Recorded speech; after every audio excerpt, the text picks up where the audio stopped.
The Israelite Nation, Worldwide Ministries. Welcome to another edition of the Israelite Nation Worldwide Ministries podcast show. We have our guest, Elder Frederick Malcolm. He's wearing a wonderful t-shirt, which kind of goes into our discussion today. Remember the 400. Welcome, Elder Freddy. Thank you for having me, Priest Kirk. Thank you. It's an honor to be here. Well, it's always fun. And, Yes. Just our dialogues off camera, I wish sometimes that we could record some of them and put them on camera because a lot of meat, a lot of things that people would probably find interesting.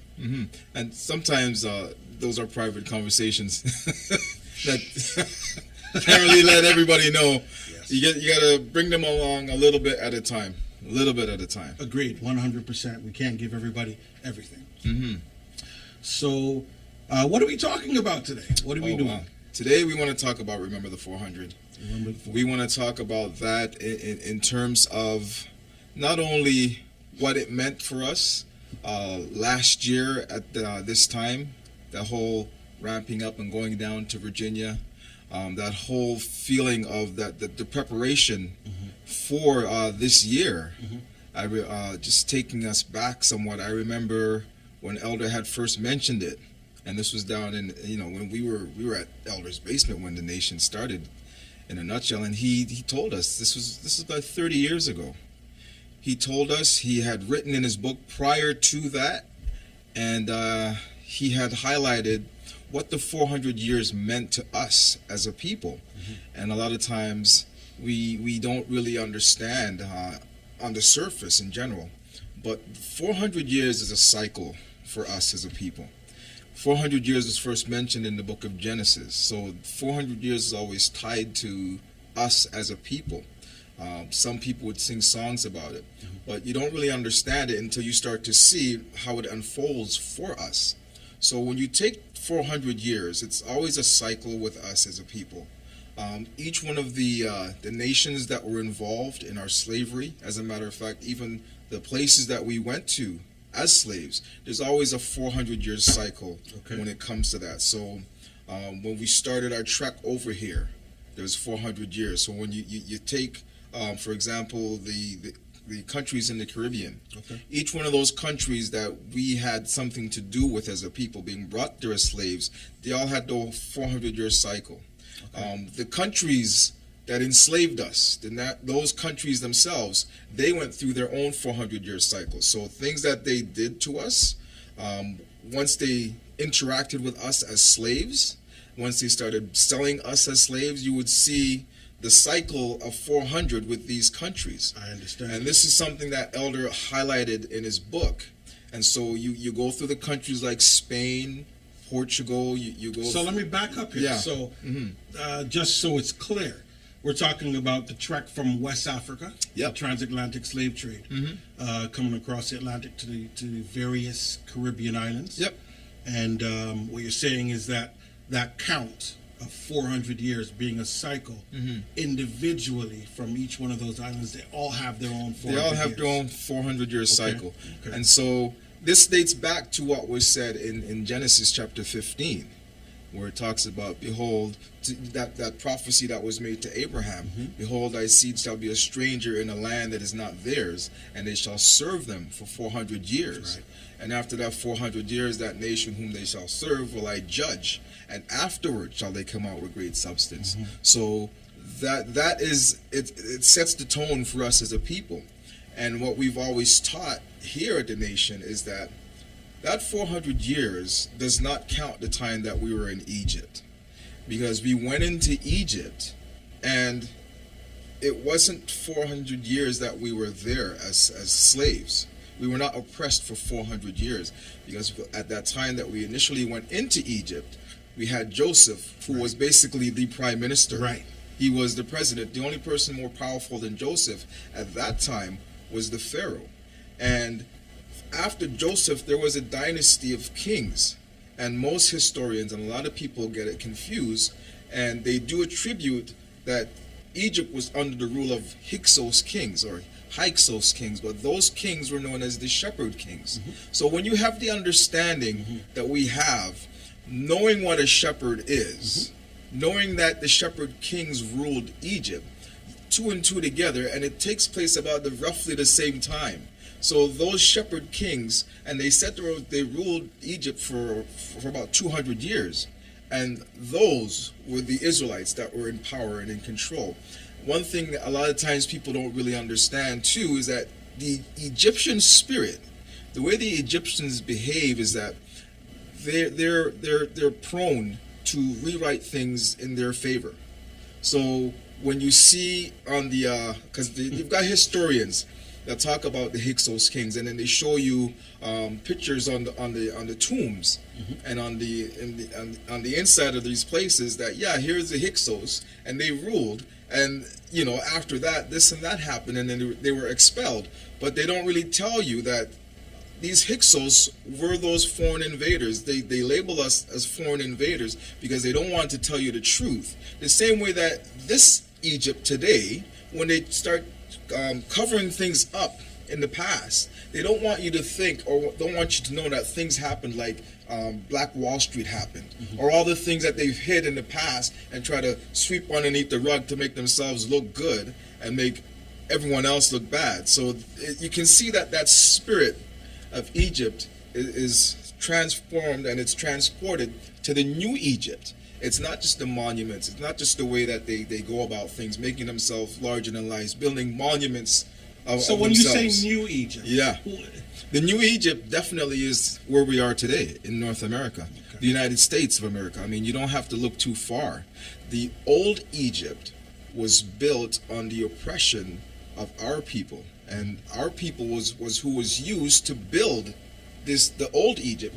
It's the exact same pattern that was followed here in the new Egypt. They used those. It was the same people that was used. The same children of Israel, the same children of Jacob were used to build the new Egypt. So it's the exact same pattern. This very same pattern. the Nothing's template, changed. I mean, when you think about it, you know, a question that I always ask. So they came to America, right? They took boats and they came from England and Europe or wherever, and they came across and they came to America. Then they decided to hire captains and shipmates, crewmates, insure ships, boats, buy boats, purchase, rent, lease them, send them back across the Atlantic to West Africa, and then purchase. That was the commodity. The commodity at that time was human commodity. They needed people in the new world that would be strong enough, because the native Indians that were there, they all died out when they went there, and they infected everybody with all their diseases. The people were not strong enough to last, so they took our people. And the way that it was engineered is that the people that were indigenous to Africa, they gathered the right people, the people that they knew. I mean, it wasn't accidental.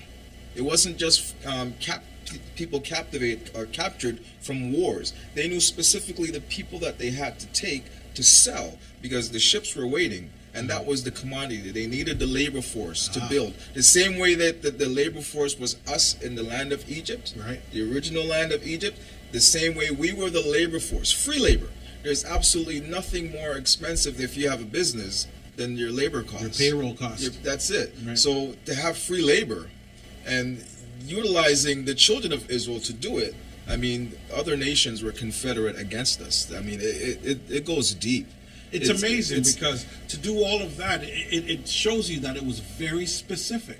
Because to go all the way across the Atlantic and to go to grab us, you know, way over yonder, and when they got there, we're already captured and waiting on shelves. Yeah, it's so amazing the history of our people. But what I find even more fascinating is the spiritual background, the spiritual underlying tone, The backdrop. the backdrop of who we are. Because there you have our book that was published at just about the exact time that we went into slavery, and we were transported 1611, and this is our official book of learning. Okay. This is our book here, the 1611 version. And here you have a book that was transcribed, translated, and then prepared for us, basically at the same time that we went into slavery. And by the time that we were able to read and everything else, I mean, here it is now, fast forward from the 1619 landing in Jamestown, not Jamestown, in Fort Monroe. There, from that point on, 400 years, you see a cycle being completed in 2019. And 30 years ago, Elder was telling us that something would be happening. Now, he's not a prophet, so he's not going to say this is exactly what's going to happen. But he did say that especially the economic structure of what was happening or what was in place, that there was going to be something seriously happen, and that there would be an awakening of the children of Israel. And I never would have had any idea as to what. We all knew that something was going to be happening in 2019. We went down to Virginia as the Israelite Nation Worldwide Ministries. We performed. We went there under the banner of Remember the 400 as well too. So we put on a performance show. There was an event, a massive event that was there to commemorate that.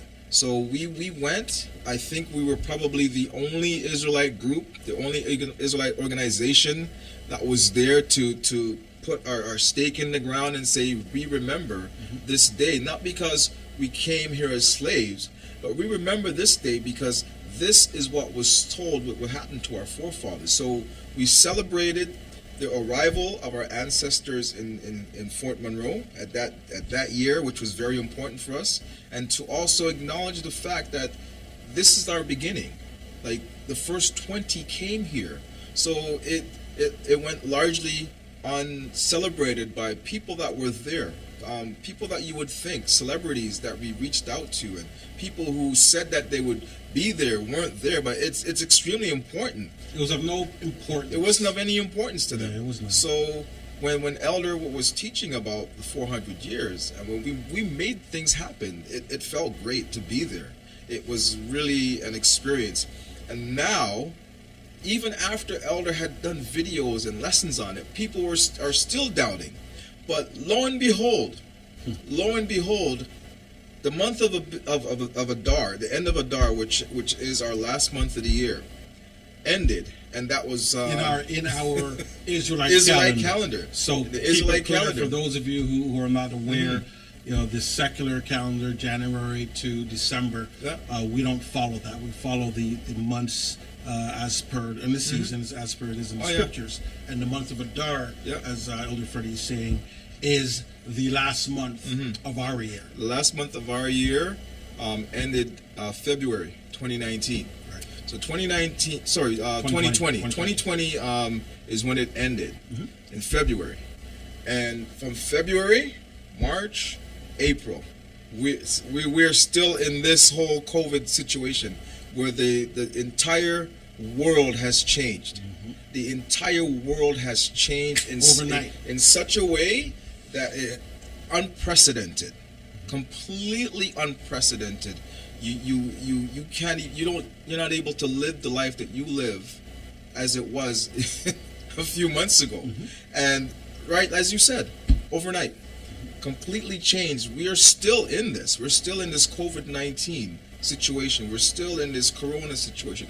We're still just coming out of the Israelite New Year. We're still within those first 4 months, the first quarter of the Israelite month, and it was right on point. I would never have seen this coming. Never would have guessed anything happening. But you can see. I mean, you turn on the TV today, the world is completely different. I have never seen anything like this before. We've seen situations like this where our people have been killed, like broad daylight, whether it be for years. It's nonstop. The narrative just continues to go, and nothing can ever be done. Nothing was ever said about it. And if something was said, it would peak, and then it would just die down, and then people lose interest.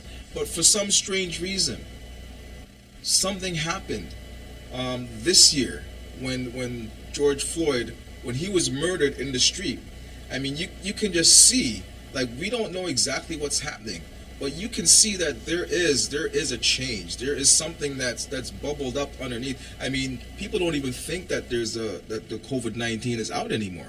I mean, what happened? You see, What took a back seat. I mean, there's no social distancing anymore. People are out there. They're on the streets. They're protesting. They're rallying. They're up in arms. And what I've never seen before, I've never seen it go outside like the state of where it happened. Like, it's not only gone outside the state, it's gone outside the country. It's involving out of the continent. Yeah. It's involving almost every nation on the earth now. Like New Zealand, I'm seeing things like happening. Like, whoa, what is happening here? This is a completely different situation altogether.